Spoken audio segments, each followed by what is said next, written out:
Petition for women-only tube carriages amid growing issue nears 10,000 signatures. Wow, what could that growing issue be? Also, what other countries have had to implement such things? Don't worry about it. A 21-year-old university student has launched a campaign calling for women-only carriages to be introduced in the London Underground to protect against sexual harassment.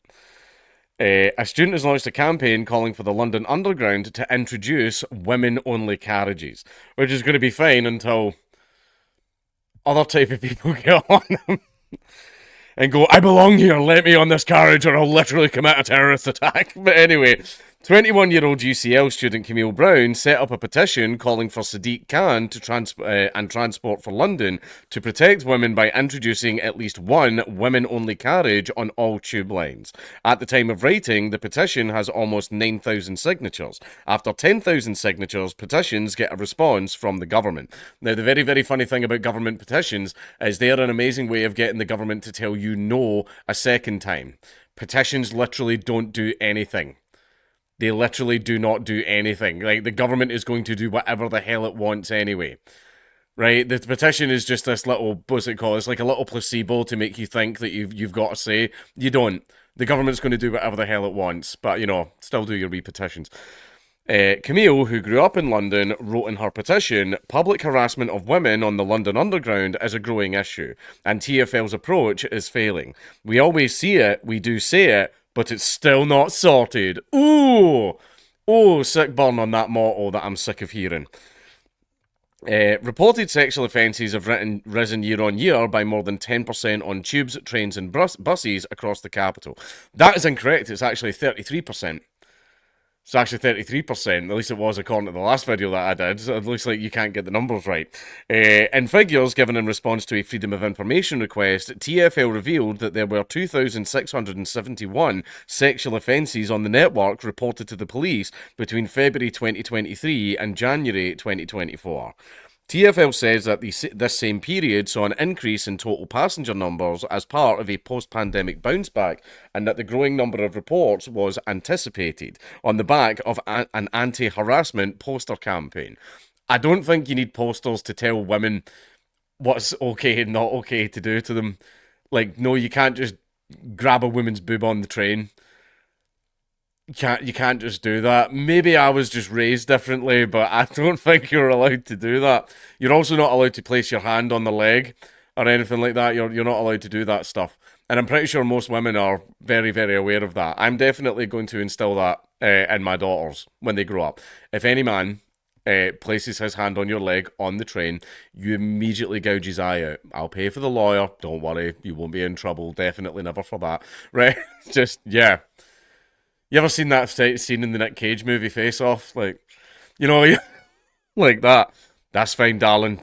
You're not in trouble. Daddy's proud, in fact. But anyway, however, there are other figures which suggest gender-based harassment as a pervasive issue on public transport.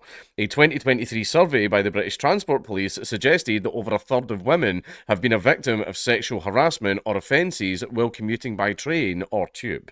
Meanwhile, a recent girl guiding survey found that 56% of girls and young women aged 11 to 21 say that they don't feel safe on public transport on their own. It wasn't always like this. I wonder what changed. Anyway, a figure which has risen by over 10% since 2022. The report also found that 31% of girls have avoided travelling on public transport alone completely. And again, society wasn't always like this. What changed? Camille shared that growing up, she was required to send a daily SES message to her family WhatsApp chat, which stood for Safely at School. She added, it wasn't until I was 13 that I fully understood why my parents were so concerned about my solo route to school. I will not let my children travel to school solo. I won't. I'll drive them. Every morning, I'll drive them. Not a problem. Daddy's self-employed. It's all right. Don't worry about it. Dad picks his own fucking work hours, right? That's not a problem. I'm going to drive them to school every day. And then I will pick them up at the end of the day. 100% every single time. Because society is getting worse. Society is getting very, very bad because we keep importing cultures that see women as just pieces of meat to be used. I'm sorry, white women as pieces of meat just to be used, right? So, no, not happening. I distinctly remember to this day being about to get off the Circle Line at Baker Street and a man harassing me to spend the day with him instead of going to school. I was utterly terrified, and the thought that kept coming into my mind was, but I'm in school uniform. Oh, trust me, they don't care. Unfortunately, even that is not armour enough to protect against intimidation, harassment, or even assault. For more stories like this, and there we are. Oh, wait, I thought that was the end of the article. She added, it was not a rare occurrence for girls at my school to arrive in tears from having experienced or witnessed something traumatising on the underground.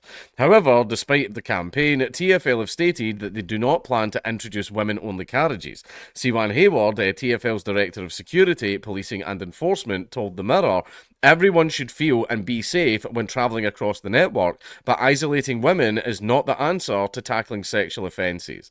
Oh, so just keep them in the trains and keep letting the sexual offences happen. Then. Why do all the foreign rapists get so much fucking leeway? Why do they get so much fucking leeway? Like, the foreign rapists, the foreign paedophiles, all that. Why do they get so much leeway and treated with so much kid gloves? Why? Why does it keep happening?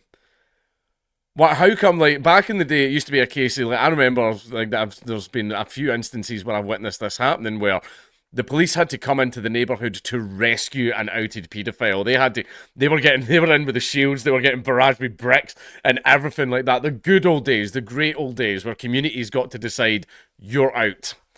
You're out, you're not part of this community anymore. Take him away, let him go live out in the fucking wilds where he can get eaten by foxes and badgers. Right, I have to say foxes and badgers because they are the biggest predator on this island, right? Not that scary, except badgers, actually. Badgers are fucking terrifying little cunts, right? But still, why do we give them so much leeway? How come any time this shit happened? Back in the day, the neighbourhood would be out, pitchforks, torches in hand, all that stuff, right? Now it's like, oh, we can't, but the poor little paedophile, we can't even send him back home because they might be mean to him. Who fucking cares? We'll be mean to him. Or sorry, no, we can't because you're more likely to arrest us than you are to arrest the actual fucking nonce.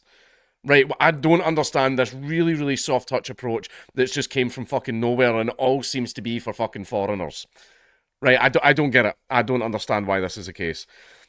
We do not support any proposal for female-only train carriages on TfL services, but instead are working closely with the police to ensure our capital's transport network is a hostile place for offenders, including the use of intelligence-led policing operations to target offenders and hotspot locations, even though the police are fucking useless at all of that shit. They're crap. They're fucking terrible. Even if they're like, oh, we've got CCTV, we've got the guy's face, we've got his Oyster card, we'll probably go knock on his door at some point. You'll hear from us, I'm sure, and then you never hear from them again.